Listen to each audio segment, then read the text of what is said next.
जय हिंद जय भारत। स्वागत है आप सबका आज के इस खास एपिसोड में। मैं मदन लाल आजाद, संस्थापक संयोजक ठगी पीड़ित जमाकर्ता परिवार और all India bike boat taxi union.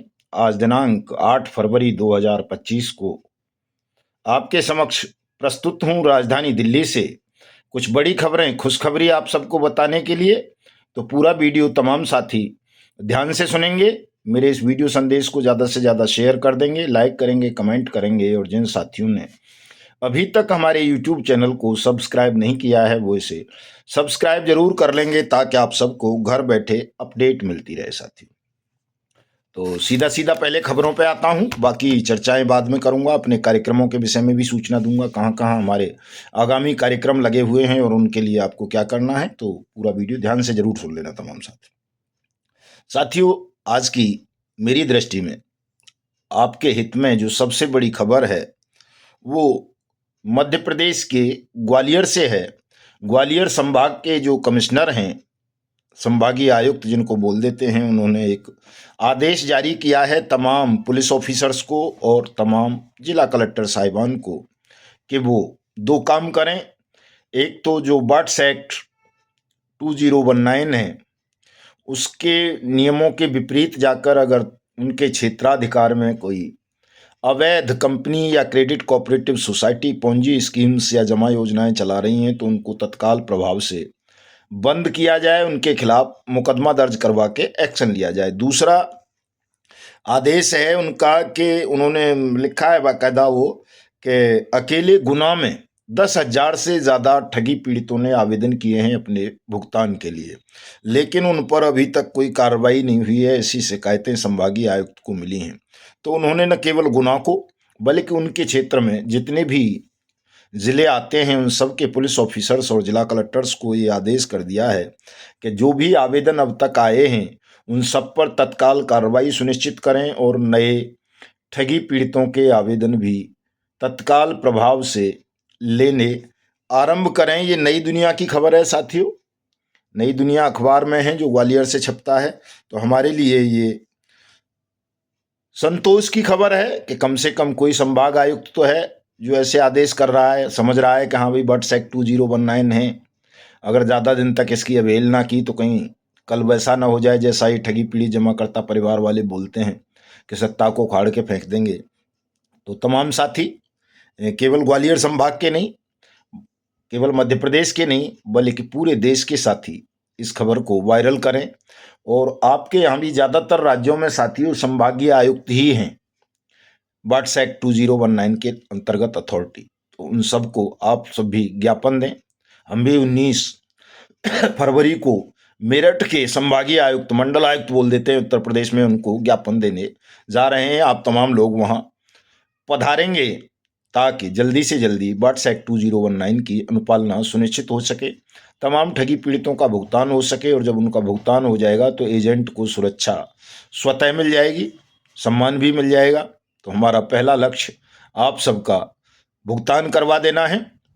और बर्ड्स एक्ट 2019 के अंतर्गत आपको इसलिए आवेदन करना है साथियों चूँकि ये एकमात्र कानून है जो देश के समस्त ठगी पीड़ितों को, चाहे वो किसी भी कंपनी के हों, किसी भी क्रेडिट कोऑपरेटिव सोसाइटी के, उनकी जमा राशि के 2 से 3 गुना भुगतान का अधिकार प्रदान करते हुए ये कहता है कि सरकार आपसे आवेदन लेकर 180 दिन में आपकी जमा राशि का 2 से 3 गुना भुगतान करेगी। इसलिए तमाम साथी इस एक्ट के अंतर्गत अपने भुगतान के दावे अवश्य प्रस्तुत करें। किसी सहारा सीआरसी पोर्टल, किसी पीएसीएल पल्स सेवी रिफंड पोर्टल या किसी लिक्विडेटर आदर्श जैसी कंपनियों के लोग या किसी एनसीएलटी कंज्यूमर फोरम वगैरह के झांसे में ना आए, सीधे सीधे बर्ड्स एक्ट 2019 के अंतर्गत अपने भुगतान के दावे प्रस्तुत करें।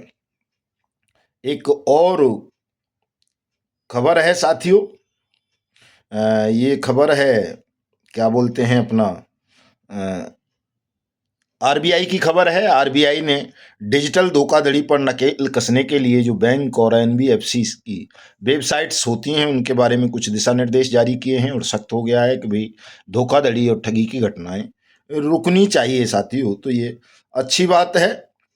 और एक खबर साथियों सहारा के संदर्भ में भी मैं अभी देख रहा था, कल की खबर है, वो फेसबुक पर लगी हुई है कि ये जो बकरी की तरह मिमियाता है, क्या नाम है उसका, वो गुल्ली डंडा सा जो खेलता है, सचिन तेंदुलकर क्रिकेटर, वो सहारा की टी शर्ट लेकर के प्रधानमंत्री नरेंद्र मोदी को मिला है, महामहिम राष्ट्रपति महोदया को मिला है, और उन्होंने बड़े हंसते मुस्कुराते हुए वो उपहार उससे ग्रहण किया है। जो बड़ी शर्मनाक घटना है साथियों कि 12-13 करोड़ लोगों के साथ ठगी करने वाला सहारा समूह और उसका कोई सहारियन एम्बेसडर सचिन तेंदुलकर जैसा ख्याति लब्ध व्यक्ति, जिससे करोड़ों लोगों की आस्थाएं जुड़ी हुई हैं, अगर वो ठगों का इस तरह प्रचार प्रसार करेगा तो लोग भावनाओं में बहकर उसकी बात पर विश्वास करेंगे और ठगों के यहाँ फंस जाएंगे, अपनी मेहनत की कमाई डुबो देंगे। तो ये बड़ी वो है, शर्मनाक हरकत है सचिन तेंदुलकर की।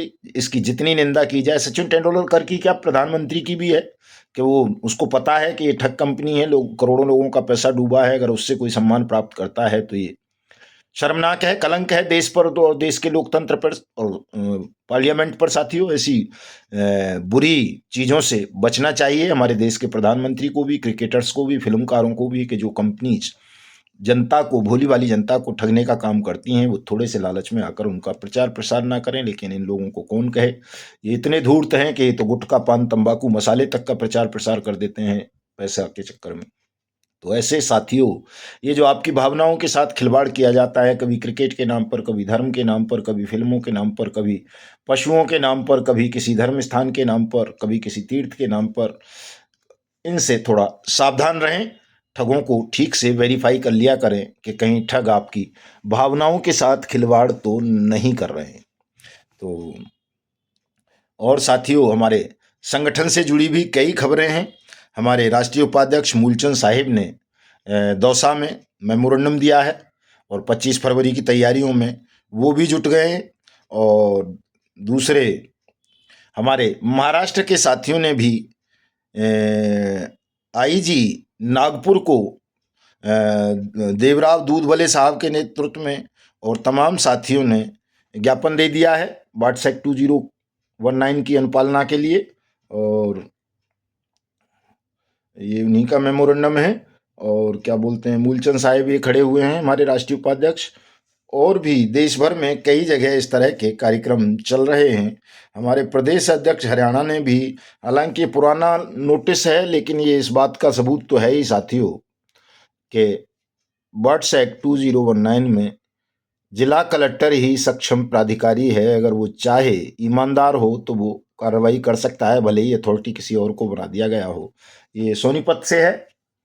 सोनीपत के डीसी ने आज से काफ़ी पुराना नोटिस है ये, पहले भी मैं शायद इसके विषय में बता चुका हूँ। 4 मई 2023 को जारी किया था ये डीसी ने बर्ड्स एक्ट के तहत ही, और इस पर आगे कार्रवाई नहीं बढ़ी और ये पीएसएल इंडिया लिमिटेड के खिलाफ जारी किया गया था।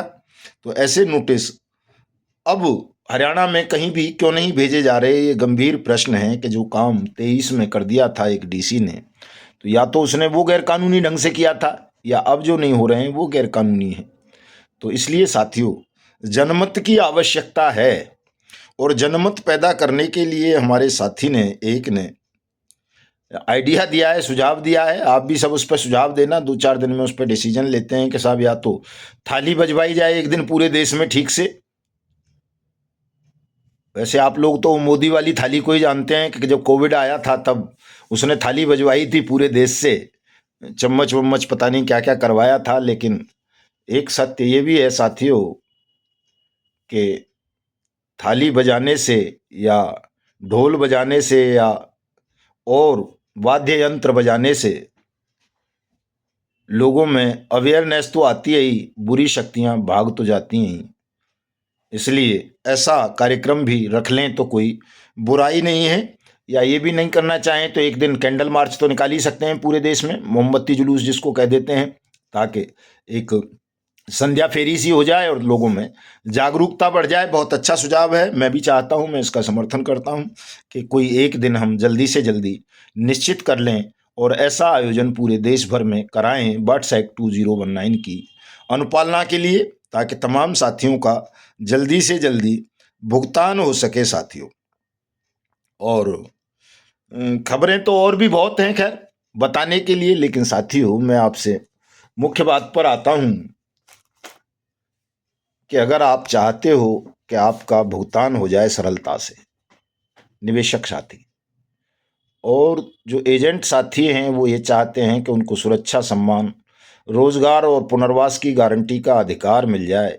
वैसे ही बात हमारे राष्ट्रीय संरक्षक आदरणीय सूरजदीन विश्वकर्मा जी ने भी आज बोली है अपने वीडियो में। मैं भी उन्हीं की बात को दोहराता हूं कि साथियों आप सबको मिलकर लड़ने की जरूरत है, एक विशाल जनमत पैदा करने की जरूरत है, चूंकि हम जनमत पैदा नहीं कर पा रहे हैं। और जनमत पैदा नहीं कर पाएंगे तो कितना भी सख्त कानून बन जाए,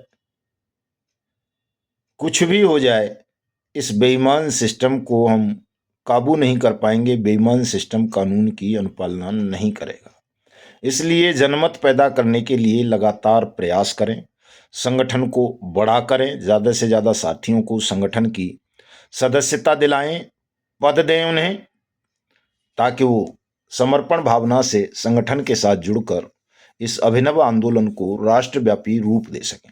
आर्थिक सहयोग भी तमाम साथी अवश्य करें, चूंकि हमारे आंदोलन में कोई धन पशुओं से पैसा नहीं आता है, हम ठगों से कोई समझौता नहीं करते हैं किसी से भी, और ना कोई सेलिब्रिटी हमको सहयोग करेगा, चूंकि हम तो तमाम सेलिब्रिटीज को जेल भिजवा देना चाहते हैं, चूंकि सबने इन ठग कंपनीज का या क्रेडिट कोऑपरेटिव सोसाइटीज का प्रचार प्रसार किया है। कोई पॉलिटिकल पार्टी भी हमको समर्थन नहीं करेगी, हमें फंडिंग नहीं करेगी या कोई और संसाधन उपलब्ध नहीं कराएगी, चूंकि पॉलिटिकल पार्टियों में तो सभी में ठग बैठे हुए हैं, ठग ही चलाते हैं पॉलिटिकल पार्टियों को और हम उनकी खिलाफत करते हैं। तो बड़ा विकट स्थिति है साथियों का। हमें ये आंदोलन अपने ही खर्चे से चलाना पड़ेगा, अपने ही संसाधनों से चलाना पड़ेगा और उनको ही चलाना पड़ेगा जो ठगी का शिकार बने, चाहे एजेंट के रूप में चाहे निवेशक के रूप में। इसलिए आर्थिक सहयोग भी तमाम साथी जरूर दें, ताकि कहीं आर्थिक स्थिति खराब होने या धन के अभाव में हमारा आंदोलन कहीं कमजोर ना पड़े। अब तो हम बहुत सारे लोग हो गए हैं, अगर एक एक 10-10, 100-100, 500-500 रुपये भी देंगे तो एक विशाल कोष हम एकत्र कर सकते हैं। और जो 1 मई 2025 का हमारा संसद घेराव का कार्यक्रम है, जन क्रांति का, जनता सरकार के गठन का, कि अगर उससे पहले सरकार ने भुगतान नहीं किया तो हम 1 मई 2025 से जन क्रांति शुरू कर देंगे और इस सत्ता को उखाड़ फेंकेंगे और जनता सरकार का गठन करके देश के 42 करोड़ ठगी पीड़ितों की जमा राशि का 2 से 3 गुना भुगतान उनको उनके घर बैठे कराएंगे। तो इसके लिए आप सबसे आर्थिक सहयोग की अपील करता हूं। सब साथी आर्थिक सहयोग करें। जो सीधे मुझे करना चाहते हैं वो मेरा नंबर नोट कर लें, 9560479048। इस नंबर पे गूगल पे, फोन पे, पेटीएम और क्या क्या होता है यूपीआई वगैरह, उसके माध्यम से आप अपनी सहयोग राशि भेज सकते हैं। उसके लिए आपका बहुत बहुत आभार रहेगा कि आप हमें सहयोग कर रहे हैं इस आंदोलन के लिए, देश को ठग मुक्त बेईमान रहित राष्ट्र राज्य के रूप में स्थापित करने के लिए, अपना धन वापस पाने के लिए और भी बहुत सारी समस्याओं को लेकर के हम आंदोलनरत हैं, ताकि देश एक वास्तव में अखंड, विशाल, मजबूत, सुखद, समृद्ध, शांतिमय भारत का निर्माण हो सके साथियों। तो आप तमाम साथी सहयोग करेंगे ऐसी मैं आप सबसे उम्मीद करता हूँ, आशा करता हूँ। और साथ साथ साथियों मैंने अभी बताया कि 19 फरवरी को हमारा मेरठ में, उत्तर प्रदेश के पश्चिमी उत्तर प्रदेश में या हरित प्रदेश में, मेरठ के डिविजनल कमिश्नर के यहाँ हमारा कार्यक्रम होगा। और 20 तारीख को उत्तराखंड विधानसभा का घेराव देहरादून में होगा, वहाँ तमाम साथी आइए। 25 तारीख को, 25 फरवरी को जयपुर में राजस्थान विधानसभा का घेराव करेंगे और 27 फरवरी को उत्तर प्रदेश के औरैया में एक ऐतिहासिक मार्च निकाला जाएगा, रैली निकाली जाएगी। उसमें भी तमाम साथियों को आने की आवश्यकता है, चूंकि वो अलग तरीके का एक मार्च का कार्यक्रम रखा है। मार्च मतलब महीना मत समझ लेना, पैदल मार्च बोलते हैं। एक विशाल जुलूस, विशाल रैली औरैया में हमारे साथियों ने प्लान की है, उसमें सबको आना है, मैं भी पहुंचूंगा। 28 को जालौन के हेडक्वार्टर उरई में कार्यक्रम होगा, वो भी जबरदस्त कार्यक्रम होना है।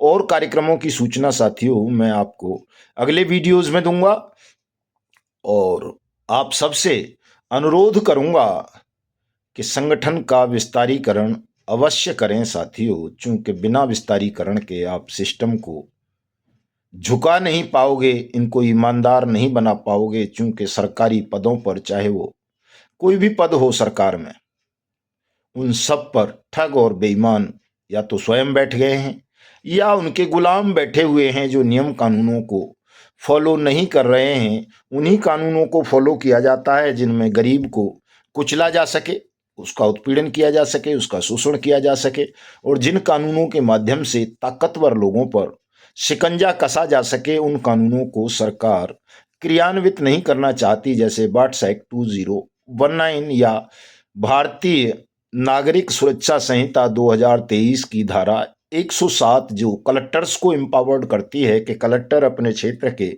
ठगी पीड़ितों से आवेदन लें और उनका पैसा 60 दिन के अंदर अंदर वापस करें। लेकिन साथियों, बीएनएस की धारा 111 का प्रयोग तमाम देश भर में पुलिस एजेंट साथियों के खिलाफ बहुत तत्परता से कर देती है। एजेंट भले ही आत्महत्या कर लें, उनके परिजन आत्महत्या कर लें, लेकिन जो धारा ठगी पीड़ितों के भुगतान के लिए है, उसी संहिता में उसका अनुपालन पुलिस नहीं करती, कलेक्टर नहीं करते, सरकार नहीं करवाना चाहती। तो इससे आपको समझ लेना चाहिए कि सरकार में या तो ठग बैठे हुए हैं या सरकार ठगों की गुलाम हो चुकी है। और ऐसी विकट भयावह परिस्थिति को बदलने के लिए आपको एक जनमत पैदा करना पड़ेगा, सामाजिक क्रांति करनी पड़ेगी। और जब जनमत कहते हैं कि जनमत किसी के पक्ष में खड़ा हो जाता है, तो जनमत के आगे तो सत्ता तो क्या, भगवान भी झुक जाते हैं और शैतान तो दिखते ही नहीं है कहीं भी। इसलिए घबराना नहीं है साथियों, ये होना तो है ही, क्योंकि हम जो भी बोलते हैं वो ईश्वर की वाणी होती है, हमारा अपना उसमें कुछ नहीं होता है। हम तो जो संदेश ईश्वर से हमको प्राप्त होते हैं वही बोलते हैं हमेशा, और उनको क्रियान्वित होने से कोई रोक नहीं पाएगा। समय अवश्य लग सकता है थोड़ा बहुत, लेकिन इससे आप घबराएंगे नहीं, विचलित नहीं होंगे, थोड़ा संयम रखेंगे, धैर्य रखेंगे, और जैसा हम कहते हैं उस पर आप सब अमल करते रहेंगे। और कुछ लोग जो हमारी खिलाफत भी करते हैं, वो तो होता ही है, भगवानों की भी खिलाफत रही है हमेशा। कुछ न कुछ लोग खिलाफत करते हैं। आपको ऐसे धूर्त लोगों से, जो सत्य और असत्य का भेद नहीं जानते, जो केवल अपना पेट पालन करने के लिए आपको गुमराह करते हैं, अलग अलग संगठन बनाकर, अलग अलग आंदोलन दिखा करके, ऐसे लोगों से बहुत सावधान रहने की ज़रूरत है साथियों। चूँकि आप सावधान नहीं रहोगे, जल्दबाजी करोगे, तो निश्चित रूप से वो ऐसे धूर्त किस्म के लोग जो ठग ही होते हैं, जो हमारे आंदोलन को कमज़ोर करना चाहते हैं, संगठन को कमज़ोर करना चाहते हैं, आपके भुगतान से जिनका कोई सरोकार नहीं है, वो आपको गुमराह करते रहेंगे और आपको विभाजित करते रहेंगे, बांटते रहेंगे। और इस वक्त ज़रूरत है एकता की, कि हम एक स्वर में, चूँकि पीड़ा सबकी एक जैसी है, चाहे आप सहारा वाले हों, पीएसीएल वाले हों, टोगो रिटेल वाले हों, जीसीए वाले हों, या फिर एलयूसीसी, एलजेसीसी, ह्यूमन वाले हों, विश्वास ट्रेडिंग वाले हों, आदर्श, नवजीवन, संजीवनी, आपेश्वर, खेतेश्वर, समृद्धा, साईं प्रकाश, साईं प्रसाद, गरिमा, कैलकॉम, मैत्रेयी, ट्रिनिटी, जनशक्ति, और जी आपका क्या बोलते हैं, Heera Gold, Bike Bot, Hello Taxi, Top Ride, या फिर अल्केमिस्ट, पिनकॉन, समर्थ जैसी ठग कंपनियों के शिकार, आप सबके लिए एक मंच है बाट्स एक्ट 2019, जो आप सबको भुगतान की गारंटी देता है। और आप इसका प्रयोग करोगे तो निश्चित रूप से आपका भुगतान हो जाएगा। और जब इसके क्रियान्वयन की मांग करोगे, तो या तो ये बेईमान सिस्टम आपका भुगतान कर देगा, नहीं करेगा तो मिट्टी में मिल जाएगा। सीधी सी बात है, ये कोई फारसी का आंक नहीं है जो समझ में ना आए। क्योंकि 42 करोड़ लोग हो साथियों, अगर 1% साथियों ने भी मिलकर फूंक मार दी, तो उस फूंक में ये पूरा बेईमान सिस्टम उड़ता हुआ नजर आएगा। कहीं नजर नहीं आएगा कोई एक भी ऐसा जो आपका विरोध करते हैं। तो वैसे तो आज फेसबुक लाइव आना चाहता था मैं, लेकिन थोड़ा सा खांसी हो रही है, नहीं आ पाऊंगा रात को फेसबुक लाइव। कल आता हूं साथियों, आप सबके साथ लंबी चर्चा करता हूं। फेसबुक पर मेरी आईडी मदन लाल आज़ाद के नाम से है, उसको फॉलो कर लेना। चूँकि फ्रेंड रिक्वेस्ट एक्सेप्ट नहीं हो सकती, मेरे 5000 फ्रेंड ऑलरेडी बन चुके हैं, इससे ज़्यादा साथियों को फ्रेंड नहीं बना सकता। तो आप फॉलो का बटन दबा दें ताकि आपको नोटिफिकेशन मिलता रहे। और कोई जानकारी चाहिए तो उसके लिए फ़ोन कॉल कर सकते हैं आप मुझे 7827581213 पर। तो जय हिंद, जय भारत, मिलता हूँ कल।